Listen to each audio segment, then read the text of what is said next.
The blind man said he believed in Jesus. It says that he fell at his feet and he worshiped. The response when we come into the presence of the shepherd is we simply say thank you. So I pray that the response, I pray that the motivation, I pray that the picture we leave here tonight is that when we come into contact with the shepherd, when we know the shepherd's voice, when the shepherd calls us out when we find pasture, our response is just simply to say thank you.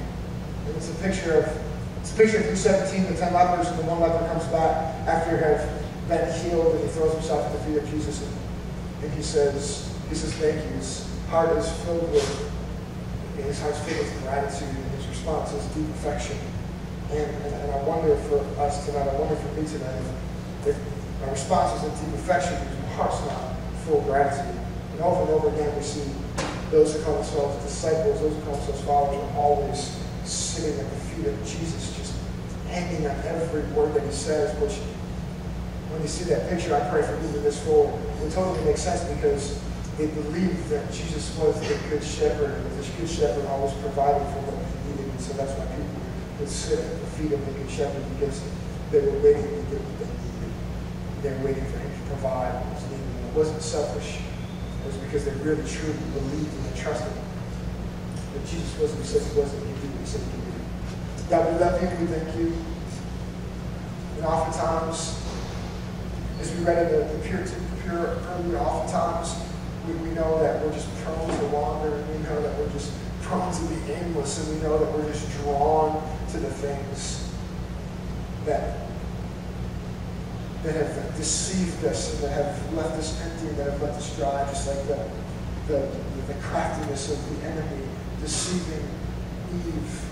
Genesis chapter 2. Father, we know that we're being deceived over and over. But Father, the more we know you, the deeper we know you, the more intimately we know you, the more we know your voice, and the less we know the voice of the strangers, the less we know the voice of the one, the craftiness of the enemy who's trying to bring us and lure us out into places, in the pastures where death is. And so, Father, we know that you provide protection, you give freedom, you bring us to pastures.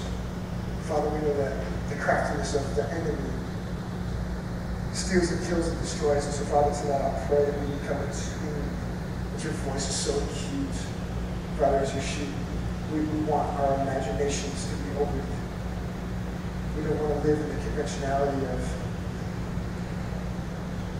that has left us blind. Father, we pray that you open our eyes, open our imaginations, deeply down with you and pursue you more in the precious name of prayer.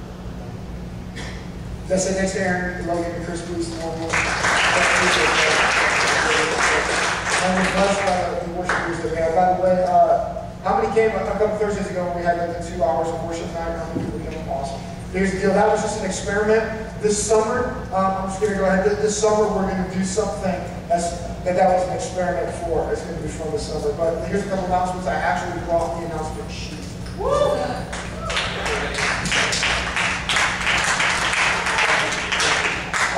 If you're going to Honduras, if you're not going to Honduras, you can leave because these are all for Honduras. If you're going to Honduras, your money's due. Some people who signed up, you haven't paid me yet.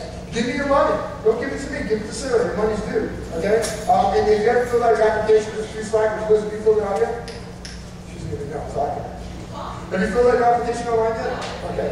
Yeah. Awesome. Okay. So if you're one of the slackers who haven't filled it out, make sure you fill it online. Fundraiser. If you're going to Honduras and you're one of those people who are sitting here saying, man, this money's too much. And I know that you say that Jesus is the good shepherd, that God's the good shepherd, he's going to provide. But man, this money is just too much for me. The second fundraiser, because the first one was for the basketball, but the second fundraiser is Monday night at Applebee's. Monday night at Applebee's.